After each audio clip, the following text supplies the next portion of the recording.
오늘 우리에게 주시는 하나님의 말씀은 다니엘 2장 14절에서 19절까지입니다. 구약성경 다니엘 2장 14절, 페이지로는 1233페이지에 있습니다.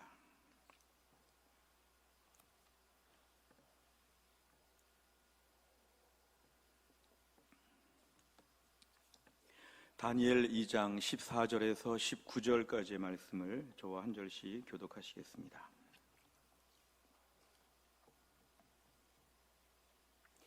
다니엘 2장 14절에서 19절, 제가 먼저 읽겠습니다. 그때 왕의 근위대장 아리옥이 바벨론 지혜자들을 죽이러 나가매 다니엘이 명철하고 슬기로운 말로 왕의 근위대장 아리옥에게 물어 이르되 왕의 명령이 어찌 그리 급하냐 하니 아리옥이 그 일을 다니엘에게 알리매 다니엘이 들어가서 왕께 구하기를 시간을 주시면 왕에게 그 해석을 알려드리리이다 하니라. 이에 다니엘이 자기 집으로 돌아가서 그 친구 하나냐와 미사엘과 아사랴에게 그 일을 알리고 하늘에 계신 하나님이 이 은밀한 일에 대하여 불쌍히 여기사 다니엘과 친구들이 바벨론의 다른 지혜자들과 함께 죽임을 당하지 않게 하시기를 그들로 하여금 구하게 하니라. 이에 이 은밀한 것이 밤의 환상으로 다니엘에게 나타나 보임에 다니엘이 하늘에 계신 하나님을 찬송하니라. 아멘. 기도하겠습니다. 하나님, 오늘 주일 예배를 드리며 이제 하나님 말씀을 듣는 시간입니다. 하나님 말씀을 대언하는 주의 종을 성령 충만하게 하셔서 하나님 말씀을 권세 있고 능력 있게 선포하게 하여 주옵소서. 하나님 말씀을 듣는 주의 백성들의 마음의 문을 활짝 여시고 오늘 말씀 가운데 주의 음성을 듣고 순종하여 복을 받게 하여 주옵소서. 예수님의 이름으로 기도하옵나이다. 아멘. 오늘 우리가 사는 시대는 개인주의 시대입니다. 점점 더 혼자 있는 것이 편하고 또 혼자 살고자 하는 그러한 때를 우리는 지금 맞이하고 있습니다. 작년에 정부 조사에 의하면 통계청 발표에 따르면 지금 한 30% 정도의 세대가 1인 가구라고 합니다. 전국적으로 614만 세대가 혼자 사는 이러한 뉴스가 나오고 있습니다. 어떤 경우에는 그럴 수밖에 없는 상황도 있겠지만 어떤 경우에는 일부러 선택을 해서 혼자 살겠다, 이런 분들이 점점 더 늘어나고 있습니다. 같이 살다 보면 번거롭고 귀찮은 일들도 참 많고 늘 의논해야 되고 또 이렇게 미묘하게 불편한 부분이 있기 때문에 아예 혼자 사는 것이 제일 편하다. 젊은이들은 언제 독립을 할까 이런 마음을 꿈꾸고 있고 나 혼자 마음껏 살 수 있는, 나 혼자 편하게 살 수 있는 우리는 지금 그러한 때를 향해서 사회가 계속 나아가고 있습니다. 이제는 기업들에서 가전제품을 만들 때도 1인 가구를 의식해서 혼자서 집에서 조리할 수 있는 많은 이러한 기구들이 나오고 있고 또한 마트에 가도 소량으로 판매하는 걸 통해서 혼자 사는 사람들이 편안하게 간편하게 이렇게 먹을 수 있도록 그렇게 상품들을 준비하고 있습니다. 옛날에는 음식점에 가면 어떤 메뉴는 2인 이상 주문 가능 이런 게 있었다면 지금은 이제 혼자 먹는 음식들이 훨씬 더 많고 테이블도 의자 하나가 있는 그런 테이블도 마련되어 있어서 혼자 식당 가는 것이 매우 자연스럽게 되었습니다. 어떤 분들은 뷔페 식당을 갈 때도 이제 혼자 가는 분들이 있어서 혼자 마음껏 뭔가 먹고 싶을 때 아무와도 약속하지 않고 혼자 날 잡아서 큰 식당에 가서 마음껏 먹고 오는 것, 이러한 시대를 저희는 지금 살고 있습니다. 게다가 작년 이후에 코로나 때를 맞이하여서 이제는 사회적 거리두기가 더 강화되었기 때문에 이제는 모이려고 해도 모일 수 없는 그러한 때를 맞이해서 점점 더 사회는 개체화되고 있고 고립화되어 가고 있는 그러한 시대를 지금 우리가 살고 있습니다. 우리가 오늘 모일 때 화상회의도 많이 하고 줌도 하고 다양한 대체한 온라인 방식들을 지금 많이 쓰고 있는데 사실은 많은 분들이 그렇게 온라인 방식을 쓰면서도 이렇게 계속 가기는 너무 힘들다는 아우성을 지금 하고 있습니다. 최근에 코로나가 재확산되는 뉴스를 많이 들으셨겠지만 코로나가 재확산되는 많은 이유 중에 이제 사람들이 1년이 넘으니까 더 이상은 못 버티겠다는 것입니다. 처음에는 넷플릭스로 집에서 영화처럼 보고 집을 호텔처럼 꾸미고 아주 근사한 가구를 장만하고 오히려 코로나 시대에 또 새롭게 사는 법들을 많이 연구했다면 이제는 1년이 넘어가고 2년이 가까워진다고 하니까 이제는 더 이상은 못 견디겠다. 좀 나가야겠다. 좀 만나야 되겠다. 누구 만나서 같이 밥도 먹고 싶고 어울리고 싶다. 이러면서 지금 많은 분들이 오히려 활동을 더 많이 증가하고 있는 그런 때입니다. 좀 편한 줄 알았더니 실제로 이렇게 세월이 가면서 꼭 편한 것만은 아니고 편한 것도 있지만 또 다른 불편함과 아쉬움들이 있는 때, 이게 바로 개인주의 시대의 한계라고 볼 수 있습니다. 왠지 피로감이 더 증폭되고 이제는 무기력증이 되고 한계에 직면하게 되는 이런 때를 지금 저희는 현실적으로 살고 있습니다. 이러할 때에 우리 한번 신앙생활을 좀 돌아보면 좋겠습니다. 사실 우리 부모님 세대, 할아버지 할머니 세대에는 조금 더 교회가 공동체적이었습니다. 교회 등록하면 무조건 구역에 배정이 되고 무조건 전도회 나가야 되고 무조건 이렇게 모임에 열심히 나가야 되도록 이렇게 가르침을 받았고 또 그렇게 해야만 교회 생활을 제대로 한다고 배웠습니다. 나중에 교회에서 직분을 받을 때도 그런 공동체에 열심히 참여한 것들이 매우 중요했기 때문에 교회 생활은 기본적으로 모여서 같이 하는 것이다. 이런 식의 그러한 분위기가 많았는데요. 현대교회로 오면서 점차 교회는 이제 개인주의 교회가 더 많아지게 되었습니다. 이제는 신앙생활 하면서 왜 내가 하나님 잘 믿으면 되지 다른 사람들을 만나야 되는가? 나는 하나님과 독대하고 싶은데 왜 이 사람 저 사람 만나서 때로는 상처받고, 내가 왜 이 사람한테 내 이야기를 오픈해야 되고, 때로는 오픈한 것이 돌다가 또 상처가 되니까 나는 그냥 혼자 속편하게 하나님만 잘 믿고 천국만 가겠다. 자꾸 이렇게 저렇게 모여라 나와라 그런 말 하지 말고 그냥 지금처럼 예수 믿으면 참 좋겠다. 우리는 이런 마음이 점점 더 많아지는 때를 이미 살고 있었습니다. 코로나가 와서 그렇게 된 것이 아니라 코로나 이전부터 이미 교회는 그러한 움직임이 가속화되었습니다. 그러다가 이제 코로나가 오게 된 것이죠. 옛날에는 소그룹에 와야 된다, 무슨 모임에 와야 된다, 많은 초청도 받아서 내가 일부러 안 가고 그랬는데 지금은 아예 그런 모임을 강제적으로 못하게 되었습니다. 마치 옛날에 이스라엘이 멸망하여서 예루살렘의 성전이 다 무너지고 남의 나라에 가서 억지로 우상을 섬기고 하나님을 믿는 예배는 불가능해진 것처럼, 옛날엔 싫어서 안 했는데 지금은 원해도 못하는 그러한 때 이스라엘 백성들이 탄식하면서 구슬픈 노래를 부른 것처럼 지금 우리는 활발하게 열심히 소그룹 활동도 하고 신앙생활 잘 해보려고 해도 할 수 없는 이러한 때를 우리가 지금 맞이하게 된 것입니다. 이러한 때를 지금 저희가 살면서 우리 신앙을 좀 냉철하게 돌아봐야 합니다. 그냥 편하다, 편하게 예수 믿는다 이렇게만 생각하지 말고 편하긴 편한데 신앙생활 잘하고 있는가? 옛날보다 신앙생활하기가 참 좋아졌는데 아주 쾌적하고 아주 편리한데 문제는 믿음 생활 그전만큼 잘하고 있는가? 그전보다 더 예수 잘 믿는가? 코로나가 지금 장기화되고 있는 때에 나는 그전만큼 예수를 지금 믿고 있는가? 아니면 믿음이 훅훅 떨어지고 있는가? 나 자신을 좀 우리는 돌아봐야 할 때가 된 것이죠. 정말 우리의 속모습을 볼 때 지금 같은 식으로 계속 예수 믿으면 우리가 믿음 생활 얼마나 유지할 수 있을까? 우리는 심각한 위기의 때를 맞이하여서 좀 우리 자신을 철저하게 돌아봐야 합니다. 한 기독신문의 언론조사, 여론조사를 보니까요, 성도들을 놓고 조사해봤더니 코로나가 끝나도 지금처럼 예수 믿겠다는 분들이 교회 안에 많아졌다고 합니다. 지금 온라인 방식으로 예배를 드리고 이렇게 하니까 신앙생활 지금처럼 하는 게 좋다. 진작에 이렇게 할 걸 이제 한국 교회는 앞으로 새로운 교회가 돼서 이런 신앙생활을 다 해야 된다. 옛날처럼 모이는 거는 구시대다. 신인식 믿음은 그렇게 하는 것이 아니다. 난 앞으로 교회 와서 마음껏 예배할 수 있고 소그룹 마음껏 할 수 있어도 나는 일부러 앞으로 온라인을 선호한다. 내 취향이니까 이렇게 예수 믿겠다. 이런 분들이 많아지고 있는데 문제는 그 결과가 모순되어 가고 있다는 걸 우리는 알아야 합니다. 원하는데 왠지 신앙생활에 좀 결핍됨이 있어가는 것들, 이게 바로 요즘 우리가 사는 신앙생활의 현 주소입니다. 아프리카 속담 중에 보면은요, 빨리 가려면 혼자 가고 멀리 가려면 함께 가라, 이런 말이 있습니다. 아프리카 밀림 같은 데서 어디를 빨리빨리 급하게 가려고 하면은 혼자 가는 게 제일 편하다는 것이죠. 이 사람 저 사람 데리고 가고 약속 시간 늦고 또 물건들 챙기다가 뭐가 안 맞고 가다가 또 의가 상하고 빨리빨리 가려면 혼자 가는 게 제일 좋다는 거죠. 근데 문제는 오랜 길을 가려면, 한참 동안 가려면 친구가 꼭 필요하다.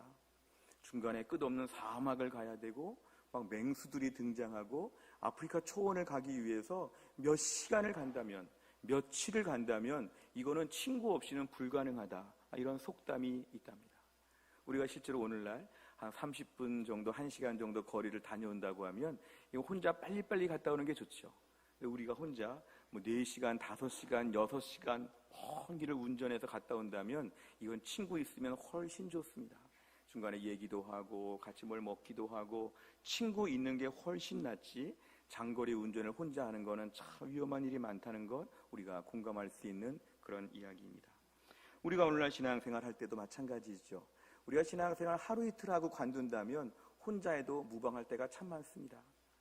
예수 1년만 믿으면 천국 간다.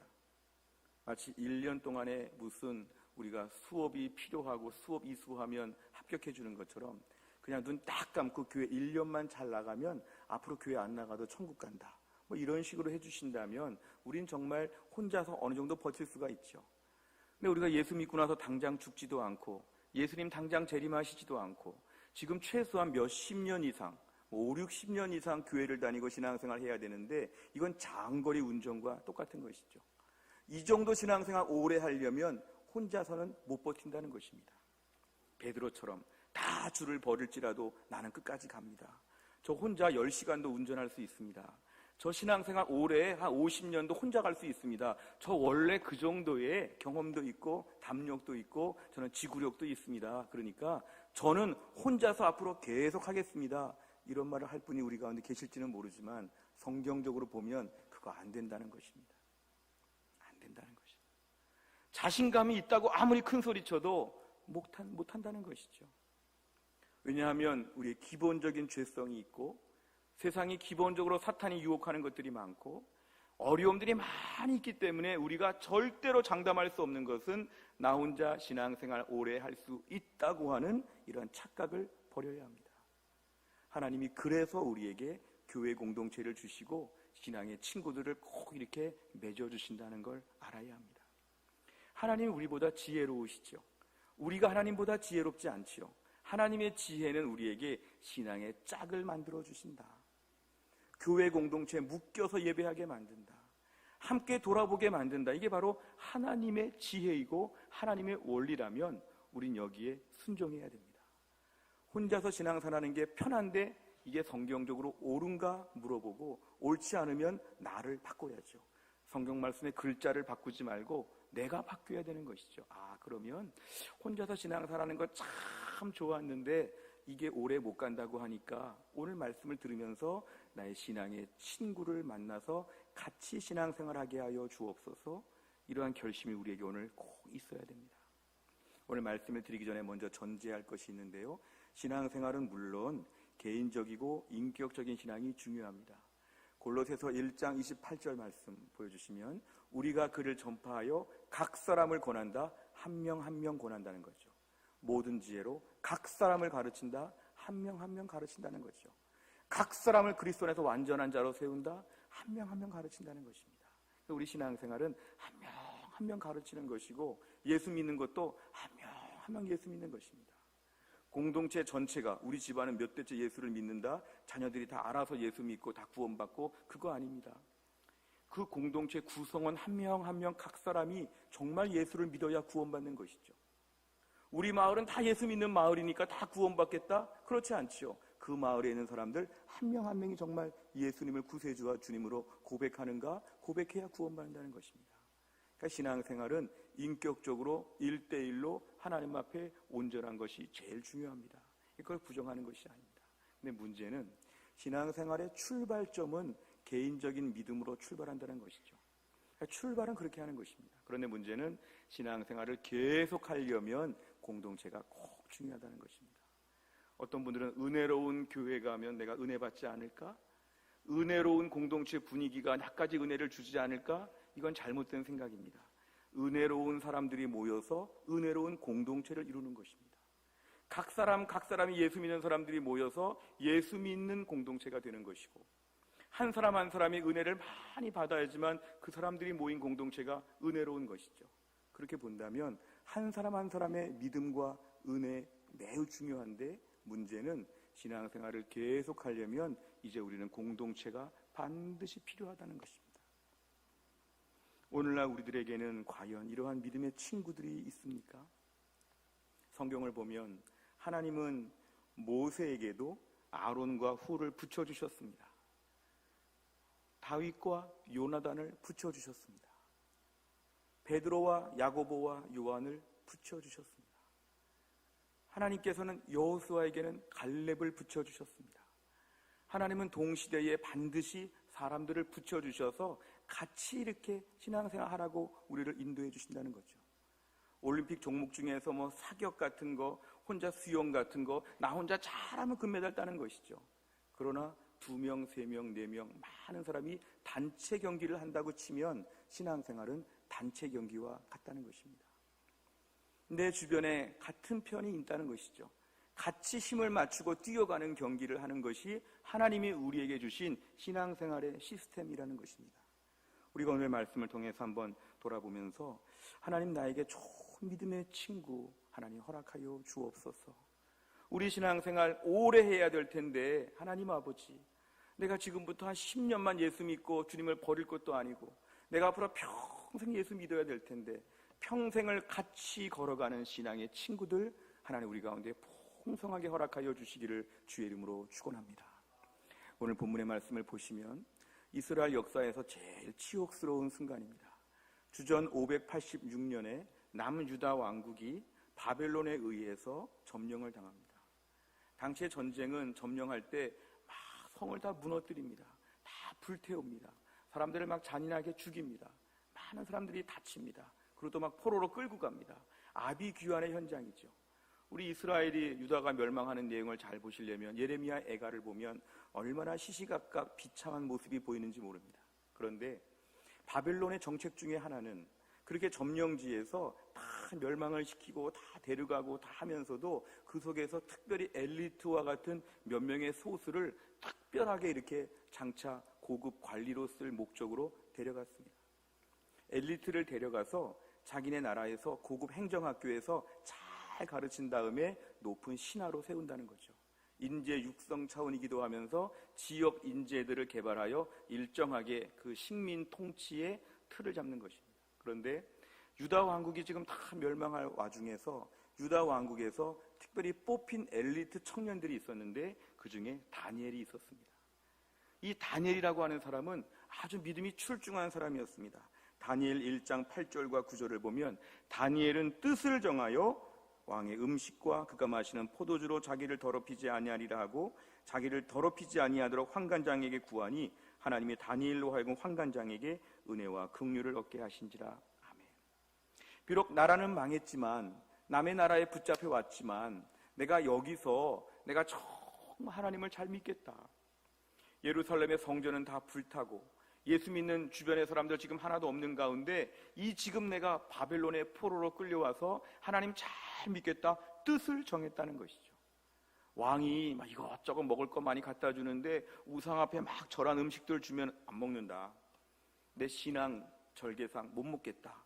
뭔가 이러한 믿음의 담대함을 보이면서 하나님 앞에 믿음으로 철저하게 살려고, 말만 잘 들으면 출세하고 성공할 텐데 그런 게 중요하지 않고 내가 남의 나라에 포로로 왔고 내 나라가 망했지만 나는 믿음으로 철저하게 살겠다고 하는 굳은 결심, 이게 바로 다니엘의 믿음이었습니다. 그래서 하나님이 다니엘에게 많은 축복과 은혜를 베풀어 주셨죠. 근데 주목할 것은 이 다니엘이 혼자 이렇게 믿음 생활한 게 아니라는 것입니다. 다니엘 1장 19절과 20절에 보면 왕이 그들과 말하여 봄에 무리 중에 다니엘과 하나냐와 미사엘과 아사랴와 같은 자가 없으므로 그들을 왕 앞에 서게 하고 왕이 그들에게 모든 일을 묻는 중에 그 지혜와 총명이 온 나라 박수와 술객보다 10배나 나은 줄을 아니라 하매.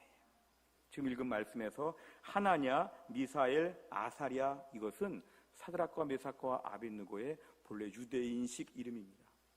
그러니까 다니엘은 혼자 지금 믿음 지키는 게 아니라 주변에 1, 2, 3, 3명의 친구가 같이 있었죠. 4명이 한 팀이 돼가지고 믿음을 지키는 것입니다. 지금 우리가 나라가 망했고 하나님 믿기 참 어려운데 그냥 처세술에 능하여 출세만 하면 될 것 같은데 다니엘과 원투쓰리 친구들이 모여가지고 더 기도하는 거죠. 우리 믿음 지키자, 우리 하나님 말씀대로 살자, 우리 기도 많이 하자, 우리 서로에게 든든한 믿음의 울타리가 되어주자. 4명이 늘 같이 움직인다는 것입니다. 4명이 늘 같이. 이게 바로 믿음의 공동체로 4명이 지금 한 그룹을 이루고 있다는 걸 우리에게 보여줍니다. 자, 이러한 분위기 가운데 오늘 본문의 사건이 등장합니다. 오늘 본문의 사건은 이런 것입니다. 그 바벨론 제국 큰 나라, 정말 큰 나라, 이 큰 나라의 왕이 느부갓네살 왕이었습니다. 이 느부갓네살 왕이 어느 날 꿈을 꿨는데 그 꿈의 내용이 좀 불길해 보였던 것 같습니다. 그러니까 이 무슨 나쁜 꿈 같은데 이 꿈에 대하여 뭔가 해몽을 좀 해보고자 많이 노력을 했습니다. 그러면서 나라 안에 꿈을 풀이하는 사람들을 비롯해서 온갖 박사들, 지식인들 다 모아가지고 내 꿈에 대해 좀 풀이해주면 좋겠다. 근데 보통은 꿈을 풀이해달라고 할 때 내가 이런 꿈을 꾸었으니까 이게 무슨 꿈이냐 이렇게 물어봐야 되는데 오늘 느부갓네살은 왠지 그렇게 물어보면 너무 쉽다고 생각했고 내 꿈을 정말 신뢰감 있게 풀어줄 만한 실력이라면 꿈의 내용을 말하지 않아도 자기가 오히려 말할 것이다. 이거 참 어려운 것이죠. 내가 꾼 꿈을 말해서 누가 푸는 것도 대단할 텐데 꿈도 말 안 해주고 내가 어젯밤에 무슨 꿈을 꾸었게? 내가 어젯밤에 무슨 꿈을 꾸었는지 맞춰봐. 그리고 네가 맞힌 다음에 그 해석도 네가 해봐. 이렇게 지금 얘기하는 것이죠. 이건 굉장히 어려운 일이었습니다. 그리고는 이런 식으로 지금 명령을 내리면서 이 꿈을 해석하지 못하면 죽인다는 것입니다. 얼마나 무자비하고 잔인합니까? 자기가 어젯밤에 무슨 꿈을 꿨는지 말도 안 해주고 꿈도 말하고 해석도 말해보고 못하면 죽인다. 특별히 나라 안에 지식인들을 죽인다는 것입니다. 지식인들. 나라 안에 인재들을 다 죽인다는 것입니다. 근데 그 인재 중에는 다니엘과 세 친구들도 포함되어 있었습니다. 이제 다니엘은 그 꿈에 대한 것 때문에 풀지 못하면 다니엘도 죽어야 되는 매우 위기의 상황을 맞이하였습니다. 그러자 오늘 본문의 14절에 보시면 그때에 이렇게 말했죠. 그때에 이게 바로 뭐냐면 느부갓네살 왕이 자기 꿈을 해몽해 보라고 하고 해몽하지 못하면 죽인다고 하는 매우 위험한 때, 죽음의 위협이 지금 다가오는 매우 다급한 상황, 이게 바로 그때입니다. 자, 오늘 다니엘의 지금 행동하는 모습을 보면 첫 번째는 근위대장, 경호실장을 만나가지고 이렇게 얘기합니다. 왜 이렇게 왕이 지금 급하냐? 왜 이렇게 왕이 무자비하게 지금 일들을 진행하고 있냐? 상황 파악을 합니다. 두 번째는 왕을 찾아가서 얘기합니다. 조금만 더 시간을 주시면 좋겠습니다. 16절에 왕에게 시간 좀 달라고 합니다. 자, 그 다음에 17절과 18절이 오늘 참 중요합니다. 보여주실까요? 17절과 18절 같이 한번 읽겠습니다. 시작. 이에 다니엘이 자기 집으로 돌아가서 그 친구 하나냐와 미사엘과 아사랴에게 그 일을 알리고 하늘에 계신 하나님이 이 은밀한 일에 대하여 불쌍히 여기사 다니엘과 친구들이 바벨론의 다른 지혜자들과 함께 죽임을 당하지 않게 하시기를 그들로 하여금 구하게 하니라. 아멘. 오늘 다니엘은 이 모든 위급한 상황을 파악하고 왕한테 시간 좀 달라고 한 다음에 곧바로 어떤 조치를 취하냐면 자기 집으로 돌아갑니다. 자기 집으로 돌아가서 우리 생각에 다니엘 믿음 좋은 사람이니까 하나님 도와주십시오 하고 막 은혜를 주옵소서, 불쌍히 여겨 주옵소서 혼자 막 기도할 것 같은데 오늘 다니엘은 집으로 가자마자 신앙의 동지들을 찾습니다. 하나냐, 미사엘, 아사랴에게 이 모든 것을 알려줍니다. 우리가 지금 이런 상황에 처해 있다. 18절에 보면은 하나님께 기도합니다. 불쌍히 여겨 주옵소서. 다니엘과 친구들, 바벨론의 다른 지혜자들과 함께 죽임을 당하지 않게 하여 주옵소서. 막 같이 기도한다는 것입니다. 우리 이거 뜨겁게 기도하자. 이거 오늘 매우 중요한 문제다. 기도하자 이것입니다. 저는 말씀을 묵상하면서 다니엘이 혼자서 기도할 수 있지 않았을까? 그리고 친구들이 다 하나님 알고 있는데 각자 자기 집에서 오늘부터 기도하면 되지 않을까? 근데 오늘 다니엘과 친구들의 모습을 보면 이 위급한 상황에서 모여서 같이 기도했다는 것입니다. 모이다 보면 지금 하나냐는 집에 있는데 아사랴는 또 집에 없고 또 미가엘은 또 어디 있고 막 이래야 되지 않습니까? 근데 오늘 다니엘에게 있어서 이 위기의 상황 가운데는 지금 믿음의 친구들을 빨리 소집하고 모아야 된다. 이거 같이 기도해야 될 문제이지 혼자 기도할 문제가 아니라고 하는 이런 판단이 섰습니다. 그러면서 함께 뜨겁게 기도했다는 것이죠. 야고보서 5장 16절에 보면 그러므로 너희 죄를 서로 고백하며 병이 낫기를 위하여 서로 기도하라. 함께 기도하라. 의인의 간구는 역사하는 힘이 큼이니라. 아멘. 기도를 같이 하라는 것입니다. 기도 제목을 나눠야 한다는 것이죠. 내가 지금 얼마나 힘들고 어려운지 나 혼자 막 눈물을 흘리고 금식하고 막 기도할 수 있는데, 다니엘을 보면 신앙의 공동체에게 기도 부탁을 하고 서로 모여서 같이 기도한 게 오늘 본문에 매우 강조가 되어 있습니다. 우리 자신을 좀 돌아보면 오늘 우리들은 누구에게 이런 식으로 기도 부탁을 해본 적이 있습니까? 내가 지금 이렇게 힘들다고 해서 기도 부탁해 본 적이 있습니까? 아니면 매일매일 내가 기도 생활하면서 직계 가족 이외에 내가 매일매일 기도해 주는 사람들이 있습니까? 우리 해성교회 공동체는 누가 어려운지, 누가 힘든지, 누가 약한지에 대하여 늘 지속적으로 기도하는 이런 기도 분위기가 지금 마련되어 있습니까? 과연 우리 안에 개인적인 모든 문제들이 개인적인 문제로 그치고 공동체는 거기에 대하여 별로 관심도 없고 의지하지도 않고 도와달란 말도 하지 않고 도와주지도 않고 관심도 없고, 혹시 우리는 이런 모습이 있지 않습니까? 우리가 오늘 다니엘의 기도를 보면 기도는 같이 해야 되는 것이다. 같이 기도할 때 야고보서의 말씀처럼 의인의 간구는 역사하는 힘이 크다. 지금 내 문제에 대하여 기도 제목을 나누고 기도해달라고 부탁을 하고 이걸 부끄러워하면 안 된다는 것이죠. 때론 내 자존심, 내가 왜 굳이 이런 사람한테 기도 제목까지 말해야 되는가? 내가 약한 부분을 왜 굳이 말하고 다녀야 되는가? 이거는 자존심입니다. 기도는 자존심 세우면 응답받지 못합니다. 기도는 자존심 내려놓아야죠. 정말 급하면 내려놓아야 되죠. 안 급하니까 자존심 붙잡고 있는 겁니다. 기도 부탁은 모든 걸 다 말할 수 있을 정도의 나의 것을 오픈하는 게 필요하죠. 왜냐하면 이 절박한 문제니까. 하나님 도와주시옵소서. 같이 기도하는 게 필요합니다. 사실은 사도행전 12장 5절에 보면 이에 베드로는 옥에 갇혔고 교회는 그를 위하여 간절히 하나님께 기도하더라. 교회 건물이 기도한 게 아니죠. 교회 공동체 안에 사람들이 모여서 기도한 거죠.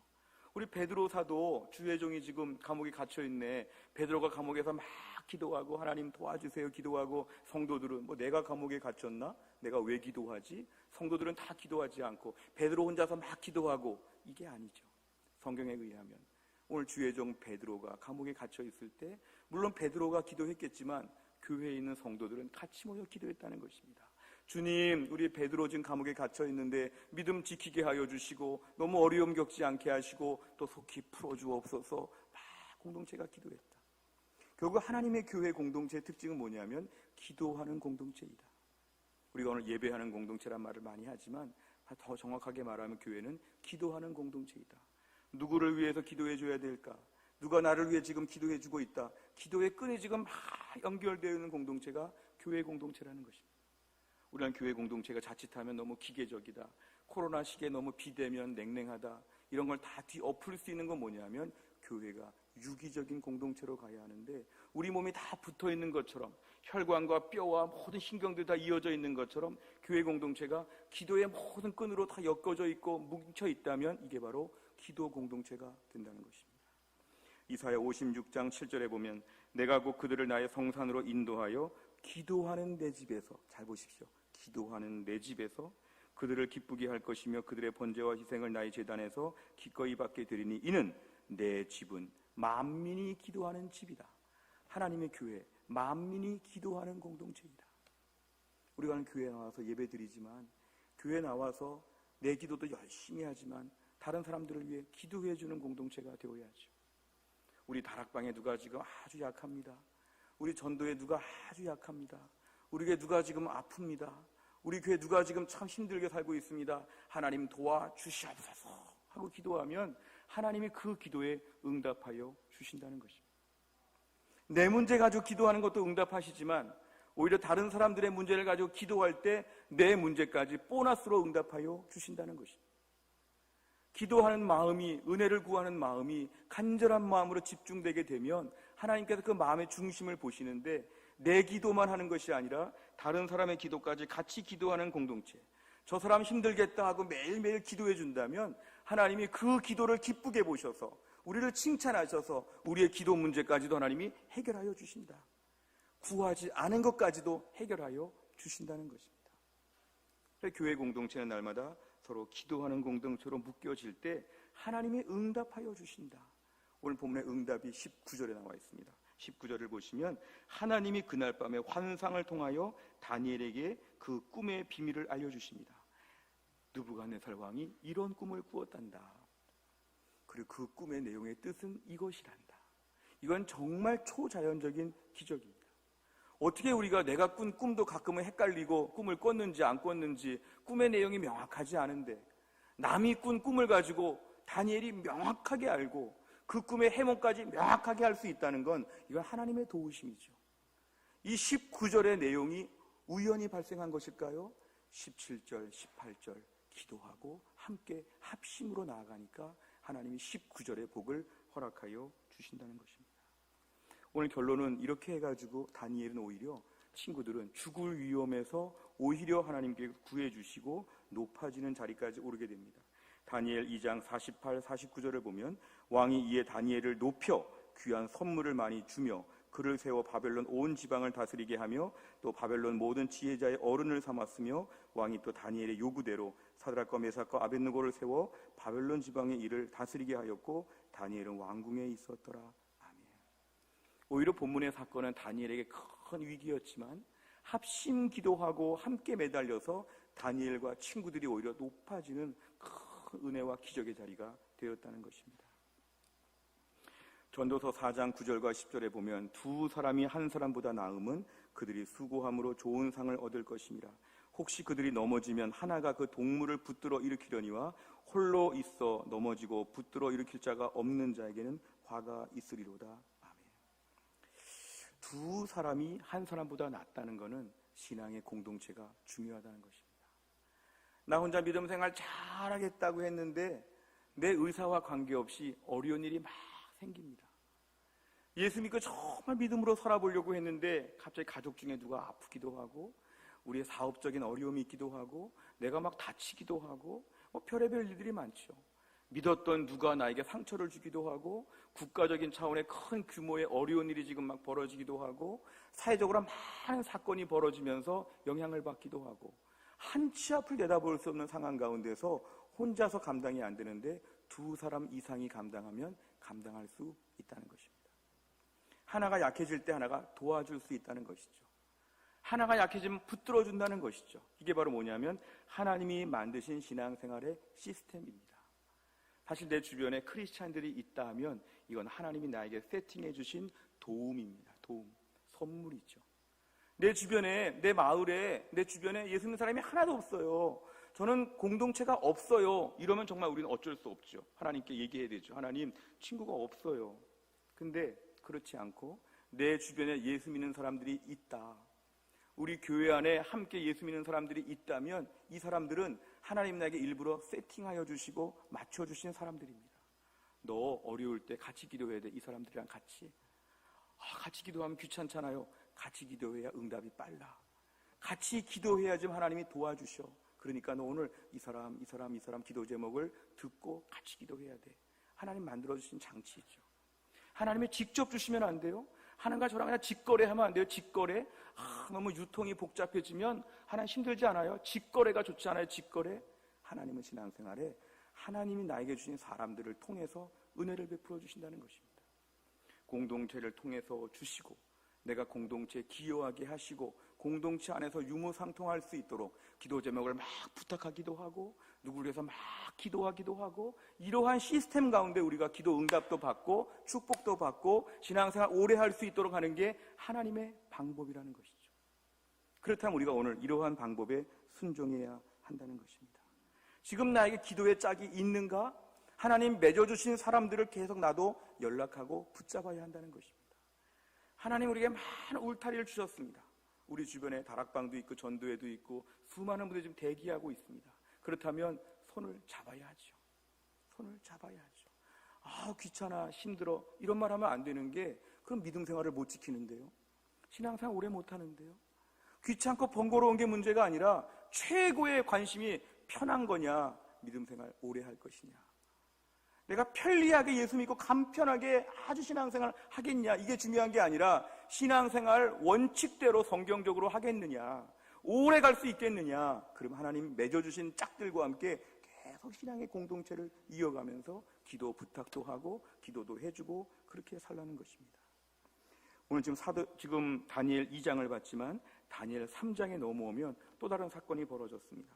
다니엘 3장 16절 18절 보면 사드락과 메삭과 아벳느고가 왕에게 대답하여 이르되 느부갓네살이여, 우리가 이 일에 대하여 왕에게 대답할 필요가 없나이다.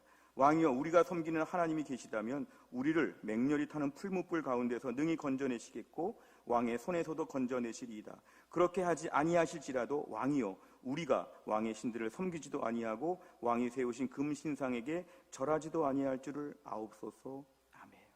이 말씀은 이런 것입니다. 이 느부갓네살 왕이 3장에 넘어와서는 큰 신상을 세웁니다. 높은 덩치가 큰 조각상 같은 걸 세우고 나면 거기다가 다 절하랍니다. 막 오케스트라 악기를 연주하고 막 나면 일제히 다 절을 합니다. 근데 이게 오늘 다니엘이 볼 때는 신앙적인 양심에 어긋나는 이런 일이었죠. 이럴 때 사드락과 메삭과 아벳느고가 우리 팀이 3명이 한 팀이 되어가지고 거부합니다. 제가 지금 읽은 말씀에 우리가 이 반복적인 말씀인데요, 우리가 오늘 믿음을 지키기 위해서 절할 수 없습니다.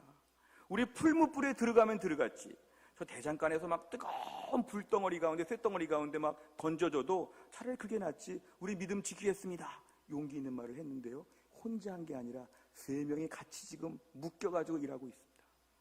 혼자 믿음 지키겠다고 하면 참 외로울 수 있는데 셋이서 우리가 하면서 셋이서 지금 막 믿음을 지킵니다. 이렇게 3인조가 되어가지고 믿음을 지키는 거, 이게 바로 뭐냐면 기도의 짝, 신앙의 친구가 있기 때문입니다. 우리가 신앙생활 하면서 나 홀로 믿음은 정말 약합니다. 나 홀로 믿음 오래 못 갑니다.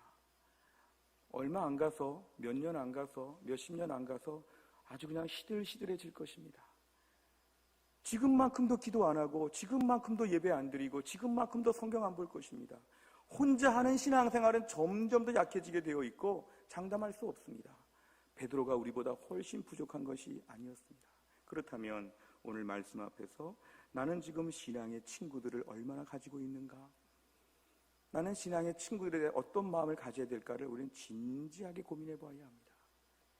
한 구절 더 보면 출애굽기 17장 10절부터 12절에 보면 여호수아가 모세의 말대로 행하여 아말렉과 싸우고 모세와 아론과 훌은 산꼭대기에 올라가서 모세가 손을 들면 이스라엘이 이기고 손을 내리면 아말렉이 이기더니 모세의 팔이 피곤하매 그들이 돌을 가져다가 모세 아래에 놓아 그가 그 위에 앉게 하고 아론과 훌이 한 사람은 이쪽에서 한 사람은 저쪽에서 모세의 손을 붙들어 올렸더니 그 손이 해가 지도록 내려오지 아니한지라. 아멘.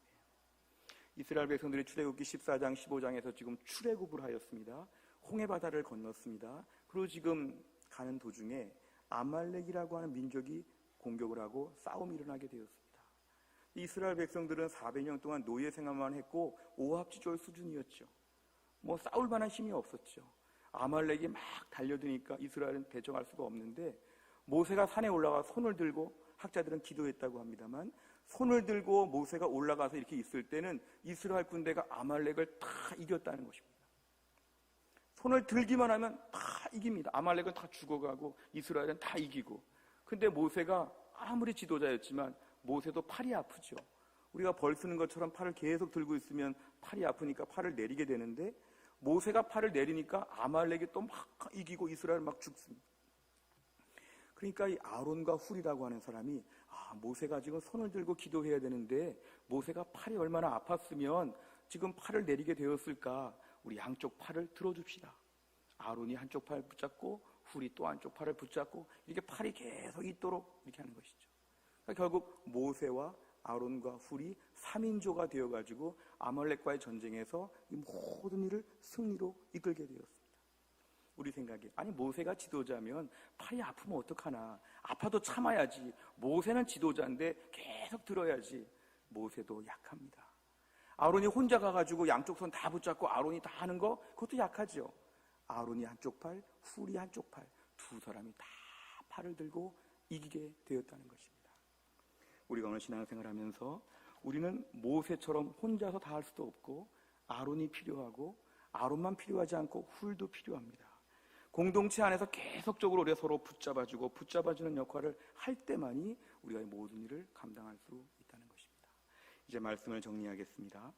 우리가 오늘날 무슨 계획을 세울 때 다이어트를 한다든지 오늘 하루 운동을 한다든지 아니면 자격증 시험을 본다든지 이럴 때 혼자 공부하는 분도 있지만 여러 가지 이렇게 모여서 동호회 같은데 카톡방 같은데 서로 연결하면서 서로 이렇게 인증샷도 보내주고 서로 공부하고 운동한 실적도 올리면서 서로 체크하고 점검해주면 훨씬 더 잘한다고 합니다. 서로 붙잡아주는 것이죠. 자극도 되고 격려도 해주고. 우리가 오늘 신앙생활도 이와 비슷합니다. 나 혼자 할 것 같은데 못합니다. 우리가 큰 소리 칠 수 있지만 못합니다. 왜냐하면 내가 완악하고 부족하고 세상이 너무 무섭고 험악하기 때문에 믿음은 반드시 친구가 있어야 오래갑니다. 앞으로 신앙생활 수십 년 이상 하고 싶고 천국 가는 날까지 믿음을 지키고 싶다면 우리는 반드시 친구를 만들어야 합니다. 어떤 분들은 아니 제 주변에 친구가 없어요. 저 외로워요. 오늘 말씀은 당신이 친구가 되어주라는 것입니다. 친구를 기다리고 주변을 원망하는 것이 아니라 내가 자꾸 친구를 맺어가는 것이죠. 내가 자꾸 친구 관계를 넓혀가야 됩니다. 기도해 주세요. 제가 기도해 드릴게요. 이런 관계들을 만들어가라는 것입니다. 그게 우리의 신앙을 지키는 매우 중요한 방법이 됩니다. 히브리서 10장 24절 25절 서로 돌아보아 사랑과 선행을 격려하며 모이기를 패하는 어떤 사람들의 습관같이 하지 말고 오직 권하여 그날이 가까움을 볼수록 더욱 그리하자. 우리 신앙생활 친구와 함께하면 오래 갈 수 있습니다. 코로나 때 신앙생활 오래 하고 싶습니까? 오래 하고 싶으면 친구를 만나야 되고 내가 친구가 되어야 하고 같이 길을 걸어야 합니다. 우리 모두가 신앙생활 하기 위해서 이러한 친구와 함께 믿음생활 오래 행복하게 잘 감당하는 우리 해성교회 공동체가 될 수 있기를 주의 이름으로 축원합니다. 기도하겠습니다. 하나님 아버지 감사합니다. 오늘 주 앞에 예배를 드리며 귀한 말씀을 함께 들었습니다. 신앙생활 오래 해야 되는데 우리의 힘으로 자신이 없습니다. 점점 더 세상은 어려워질 때에 주여 믿음의 친구를 허락하여 주옵소서. 믿음의 친구를 귀하게 볼 수 있게 하여 주시고 내가 믿음의 친구가 되어져서 기도해주고 기도받고 사랑주고 사랑받고 어려울 때 도와주고 도움받는 이러한 유무상통하는 유기적인 공동체로 우리 모두가 더 새로워질 수 있도록 하나님이 함께하여 주옵소서. 예수님의 이름으로 기도하옵나이다. 아멘.